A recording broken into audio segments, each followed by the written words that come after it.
Hello नमस्कार भाई, हमारे चैनल में आपका स्वागत। हम आपको बहुत ही महत्वपूर्ण जानकारी देने वाले अतिथि शिक्षकों के नियमितीकरण को लेकर, संविदा कर्मचारियों के नियमितीकरण को लेकर। संविदा कल्चर खत्म किया जा रहा है, डायरेक्ट नियमित किया जाएगा।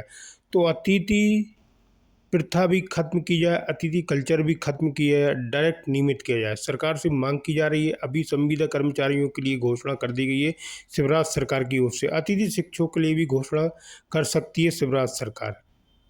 बड़ी घोषणा है, चुनाव का समय है, सरकार घोषणाएं कर रही हैं। अतिथि प्रथा भी खत्म होना चाहिए, जिस तरीके से संविदा प्रथा खत्म की जा रही है। तो ये बहुत ही महत्वपूर्ण खबर है। इसके बारे में पूरी विस्तार से मैं आपको जानकारी देने वाला हूं और एक वीडियो भी दिखाने वाला हूं, जिसमें आपको सब कुछ समझ में आ जाएगा कि अतिथि प्रथा और संविदा प्रथा खत्म होगी और कितना वेतन मिलेगा, ठीक है, और कब तक खत्म हो जाएगी। अब वीडियो में बने रहे। वीडियो अच्छा लगे तो लाइक और चैनल को सब्सक्राइब जरूर करना। इसी अपडेट पाने के पूरा वीडियो जरूर देखें। एमपी में खत्म होगा संविदा कल्चर। चुनावी साल में कितना होगा असर?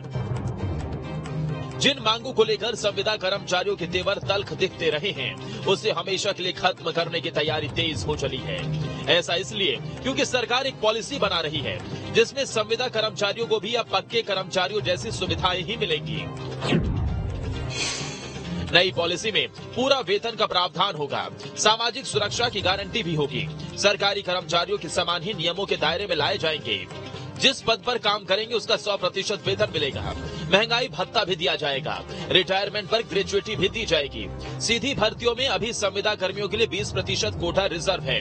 नई पॉलिसी में ये कोटा 50% रिजर्व होगा। हर साल रिन्यूअल के झंझट से भी मुक्ति मिलेगी।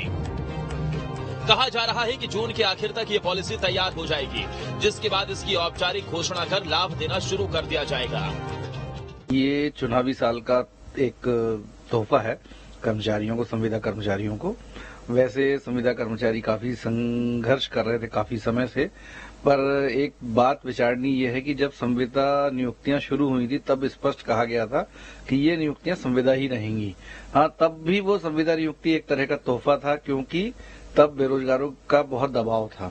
तो एक संविदा नियुक्ति देकर के उनको थोड़ा ढांढस बंधाया गया था। पर अब संविदा नियुक्ति होते होते काफी साल बीत गए और अब उनकी डिमांड है कि उनको नियमितीकरण किया जाए। तो 2.5 लाख कर्मचारियों को क्यों छोड़ना, क्योंकि 2.5 लाख कर्मचारियों के साथ उनके परिवार भी जुड़े हैं और 90% वेतन दे ही रहे थे। 100% वेतन देंगे और थोड़ी सुविधाएं देंगे, बहुत ज्यादा फर्क पड़ने वाला नहीं है। संविदा कर्मचारी नियमित करने और वेतन बढ़ोतरी की मांग सालों से करते रहे हैं। ऐसे में सरकार की नई पॉलिसी से उन्हें बड़ी राहत मिलेगी। हालांकि चूंकि ये चुनावी साल है, लिहाजा इसके सियासी मायने भी लगाए जा रहे हैं। कांग्रेस का आरोप है कि चुनावी साल में सरकार को संविदा कर्मियों की याद आ रही है। ये सीधे सीधे चुनाव में फायदा लेने के लिए हो रहा है। निश्चित रूप से आने वाले समय में हमारे माननीय प्रदेश के यशस्वी मुख्यमंत्री एक संवेदनशील मुख्यमंत्री हैं और संविदा कर्मचारियों का जो संविदा शब्द है उस कल्चर को खत्म करने के लिए लगातार प्रयासरत है। आने वाले समय में लाखों कर्मचारी ऐसे हैं जो संविदा के नाम से जाने जाते हैं। उनके लिए नियमितीकरण के लिए कोई न कोई पॉलिसी तैयार होगी आने वाले समय में और माननीय मुख्यमंत्री जी एक बहुत बड़ी सौगात आने वाले समय में इन संविदा कर्मचारियों के लिए देंगे, ऐसा मेरा विश्वास है। मुख्यमंत्री जी और कैबिनेट मंत्री जितने भी हैं वो पहले झूठ बोलते थे, अब बहुत तेजी से झूठ बोल रहे हैं। स्वाभाविक बात है कि आम जनता को, हमारे कर्मचारी भाइयों को साधने का प्रयास है झूठ बोलकर कि हम ऐसा करेंगे और वैसा करेंगे। पिछले 20 वर्षों में संविदा कर्मचारी इतना परेशान हो रहे हैं, आपने क्यों नहीं किया उनके लिए? क्यों उनको भटकाते रहे आप? ये बिल्कुल भी करने वाले नहीं हैं। चुनाव के 2 महीने आचार संहिता लगने के पहले की ये घोषणा है और हमारे पूरे मध्य प्रदेश के कर्मचारी भाई जितने भी संविदा वाले हैं वो बहुत अच्छे से जानते हैं।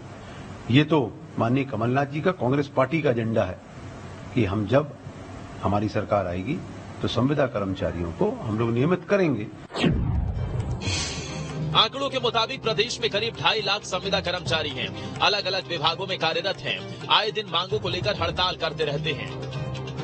चुनाव में करीब 5 महीने का वक्त है और नियमित कर्मचारी पहले से ही पुरानी पेंशन की मांग को लेकर नाराज हैं। ऐसे में अगर संविदा कर्मचारियों को खुश नहीं किया गया तो चुनाव में नुकसान हो सकता है। शायद इसीलिए नई पॉलिसी बनाई जा रही है ताकि संविदा कर्मचारियों को साधा जा सके।